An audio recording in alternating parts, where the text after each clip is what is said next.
क्या गुनाह किया था हमने? वो भारत सरकार और बिहार सरकार के कहने पर हमने बिहार में एथेनॉल प्लांट लगाया। शायद आप लोगों को पता नहीं होगा, दिन का चैन और रात की नींद खो गई। ये इतना बड़ा जो प्लांट हमने लगाया, ये जो टैंक्स देख रहे हैं, हम इसमें एथेनॉल भरते हैं और सरकार ने खरीदने से मुंह मोड़ लिया है।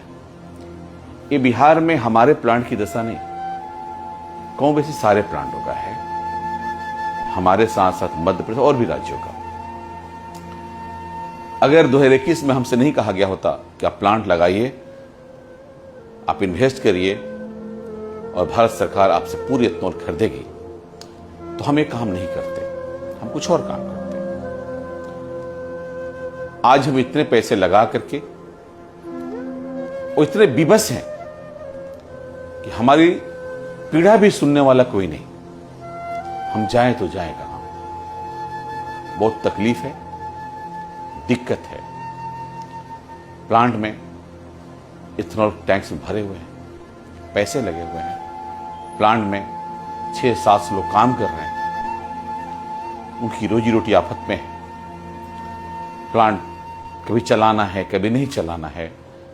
ये पूरी प्लान हिली हुई है एथेनॉल प्लांट्स की, केवल इसलिए कि हमारी सुनने वाला कोई नहीं है, हमारी मजबूरी कोई समझने वाला नहीं है।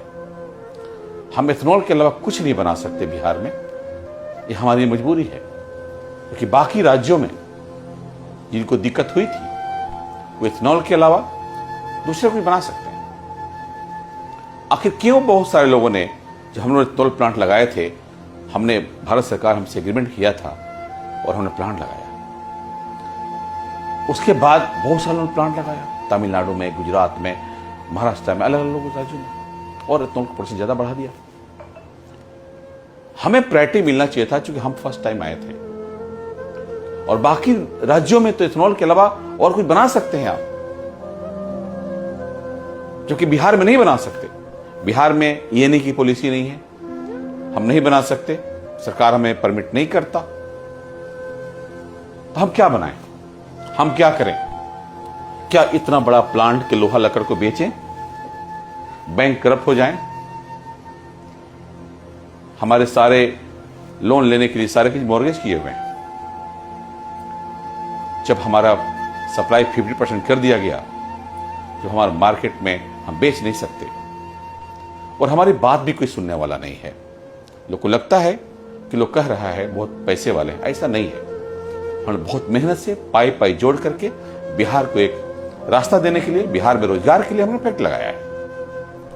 हमारी व्यथा को अगर हम नहीं सुनते हैं, तो हम तो अपने रास्तों की बनाएंगे, लेकिन लोग आगे से सरकार के प्लानिंग और वादे पर भरोसा करना छोड़ देगा, नहीं कर पाएंगे।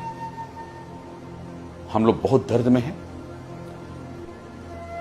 हम लोग दिल्ली, पटना, बॉम्बे लगातार विजिट कर रहे हैं, पेट्रोलियम डिपार्टमेंट के ऑफिस में मिलना चाहते हैं, बात करना चाहते हैं, कोई तैयार नहीं है। सरकार ने हमें बीच मझधार में छोड़ सा दिया है। हमें इसे उबारें, नहीं तो कह दें कि आप प्लांट बंद कर लीजिए या फिर दूसरे कोई रास्ते बताएं। नहीं तो प्लांट उजड़ते और बंद होते हम नहीं देख सकते। हम केवल एक एथेनॉल प्लांट नहीं, कल इससे मेरा ही घर नहीं चलता, इससे 700 परिवार का घर चलता है। और साथ साथ में हम पूरे भारत में 77 एथेनॉल प्लांट है जो तकलीफ में है। सभी के घर यही समस्या है, सभी के प्लांट में समस्या है। आप हमें बचाएं। मैं माननीय नरेंद्र मोदी से आग्रह करता हूं, हाथ जोड़ कर करता हूं, आप हमें ध्यान दें। मैं नीतीश कुमार जी को बोलता हूं, आप इसमें आगे आएं, हमें ध्यान दें और हमें बचा लें, हमारे प्लांट को बचा लें, लोगों के रोजगार को बचा लें। यही हम आपसे निवेदन करते हैं। नमस्ते।